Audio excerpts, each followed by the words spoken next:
Hi again. Alright, so this week we are talking about the intersections of trans-masculine or trans identity with other identities. So aside from my trans identity, which is one that I've learned to love, actually I've pretty much loved the whole time, and it's a community that I'm very, very proud to be a part of, is that I identify as an artist. By artist, I mean that I write a lot, poems and essays. I also paint, I also draw, big into collage and wood sculpture. Simultaneously, I'm also a musician, singer-songwriter. So there are a lot of avenues that I've explored my artistic side on, and so I kind of all encompass that as an artist. For the first 2 years that I was in college, really exploring my art, I was living as stealth. So I didn't really allow my trans identity to intersect with my artist identity. I kept it out of my practice, I kept it out of my work.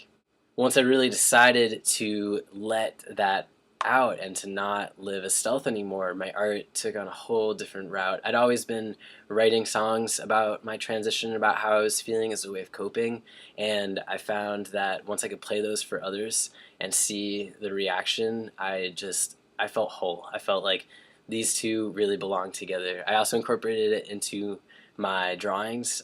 They became a little bit more political and a lot more about gender and identity, and I felt a much greater connection with that than what I'd been previously doing. Similarly, for poetry, I began writing a ton of poems about aspects of my transition, about folks that I'd met in the trans community, really just allowing myself to explore my identity and my thoughts and feelings, which involved outing myself to that entire class, but I really thought it was very powerful to intertwine not only my trans-masculine identity, but my identity as an artist overall, over all of these ventures that I've had. Another really important identity I have right now is that I'm a boyfriend with my girlfriend, of my girlfriend, something like that.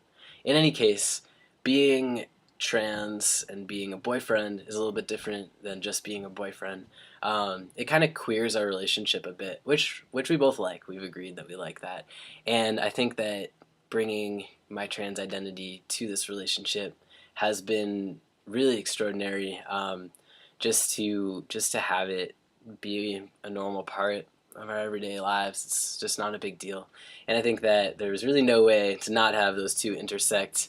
I'm not her trans boyfriend, I'm just her boyfriend, but I'm also trans. So I think that that's a good distinction right there. My last main identities that I really care about is that I'm a son, I'm a grandson, and I'm a brother. So obviously my trans identity is a part of that because I used to be a daughter, a granddaughter, and a sister. I'm really happy that I have a family that supports me and allowed me to really be the son that I wanted to be, to really be the brother that I wanted to be. I think that that's so important to me, is to also have that role in their lives.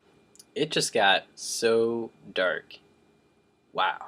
So lastly, to wrap it all up, while being trans is one of my main identities that I'm really proud of, I also let it interact and intersect so much with my artist side, with my relationships, and with my family.